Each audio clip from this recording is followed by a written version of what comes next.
Hello friends, welcome back to my channel Neha's blog. দেখো এখানে balloon ফুলানো হচ্ছে, কারণ আজকে তোমাদের প্রিয় সোমবাবুর আজকে জন্মদিন। তো জন্মদিনের জন্য বেলুন ফুলানো হচ্ছে, ঘর সাজানোর জন্য বেলুনটা ফোলাচ্ছে সোমের মেজদি ভাই।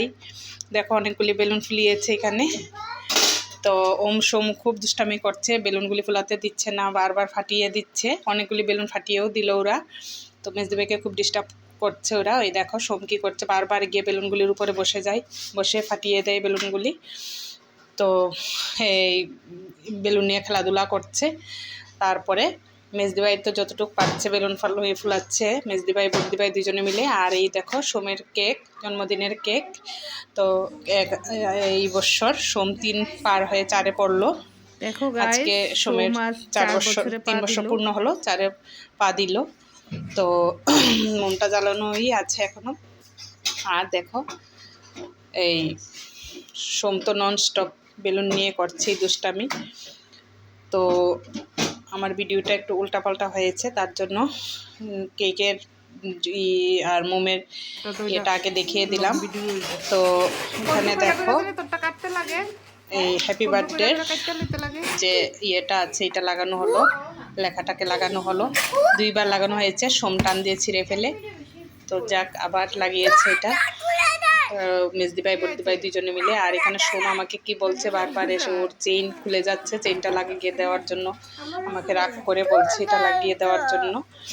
তো আমি লাগিয়ে দিয়েছি। আমি তো এখানে আসতে ওরা নিজেরাই যেভাবে পারে সাজাচ্ছে, কারণ আমি তো রান্নাবান্না নিয়েই ব্যস্ত আছি। আর যতটুকু পারি ওদেরকে এসে দেখিয়ে যাই। এখানে অন্যরা বসে দেখছে, এখানে সোমের মেজে পিসি বসে আছে, তারপরে আছে রাঙ্গা পিসিও ওই সাইডে আছে বসানো।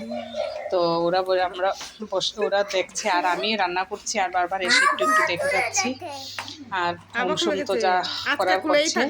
জন্মদিনটা যদিও বেশি বড় হবে না, মানে বড় করে করিনি, পাশের বাড়ির মানুষ আর পিসির বাড়ির লোকেরাই এসেছে, কারণ সোমের বাবাও আজকে বাড়িতে ছিল না। আমি একা দ্বারা এই সবার রান্নাবান্না, তারপরে ঘর গোছানো সব কিছু একা। এই দেখো আমি শাড়িটা পর্যন্ত পরতে পারিনি, এই নাইটি পরেই আছে আমার। তো এইটুকুই আমাকে দেখবে, আর সারা ভিডিওতে আমাকে দেখবে না, কারণ আমি রান্না বান্না তারপরে কাটা বাটা সব কিছু নিয়ে ব্যস্ত ছিলাম। আমি আর সামনে আসতে পারিনি, কেক কাটার সময়ও আমি ছিলাম না। কেক যে কেটেছে ওইটাও ভিডিওটা করেছে অন্য একজন। তো ভিডিওটা ঠিকভাবে করতে পারিনি, আচ্ছা যতটুকু আমি করেছে ওইটাই আমি তোমাদের কাছে শেয়ার করছি। দেখো কাটার সময় ভিডিও নেই, তো কি বলে যে কেক খাওয়াচ্ছে এই জায়গাটা একটু ভিডিও আছে। যাই হোক, এটাই তোমাদের কাছে শেয়ার করলাম। আর একটু তাড়াহুড়ো ছিল, যেহেতু মেজদি ভাই বুদ্ধি ভাই ওরা আবার চলে যাবে, তখন বাজছিল রাত 9টা। তো তাড়াহুড়া করে লোকজন আসেনি, কিন্তু কেক কাটা হয়ে গেছে, কারণ ওরা খেয়ে আবার চলে যাবে। অটো এসে দাঁড়িয়েছিল, তো কয়েকজনই এসেছিল, তো তাদের সামনেই কেকটা কাটানো হয়ে গেছে। আর পরে আবার আসলো কয়েকজন, মানে একসঙ্গে সবাই আসেনি। তো যেভাবেই যারাই এসেছে ততটুকুই করেছে। আর ওই দিদিটা ভিডিওটা করেছে, উনি ভালো ভিডিও পারেন না, আচ্ছা যাই হোক যতটুকু করেছে। উনি এত ভিডিওতে তো এক্সপার্ট না। আর এদিকে দেখো আমি ডিম কারি করছি। তো লোক বেশি যদিও ছিল না, তারপরেও কমও না, আবার 25 জনের বাটিয়ে আমি রান্নাবান্না করেছি। এখানে ডিম কারি হয়েছে। তারপরে দেখো ডিমের কারিটা ভেবেছিলাম একটা রেসিপি করব, কিন্তু কি করবো, আমি এদিক দিয়েও দৌড়াচ্ছি ওই দিক দৌড়াচ্ছি। রেসিপি করতে গেলে তো একটু স্থিরভাবে করতে হয়, একটা করলে একটা করা হচ্ছে না ভিডিও।